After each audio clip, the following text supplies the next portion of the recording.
కేటీఆర్ గద్వాల సభలో మాట్లాడుతున్న తీరు చూస్తే కనీసం వాళ్ళకు సిగ్గనిపించలేని పరిస్థితి.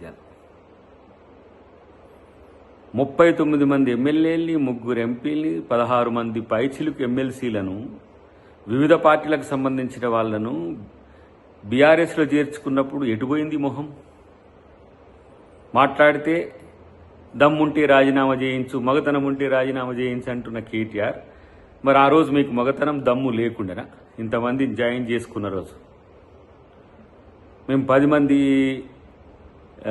వాళ్ళను ఎమ్మెల్యేలను రాజీనామా చేయించేంత వరకు అమరణ దీక్ష చేస్తా అంటే, ఇక అమరణ దీక్ష అంటే ఇక నువ్వే చేయాలి. ఎందుకంటే గతంలో కేసీఆర్ గారు ఎట్లా అమరణ దీక్ష చేసిందో గట్టనే ఉంటుందేమో నీది కూడా.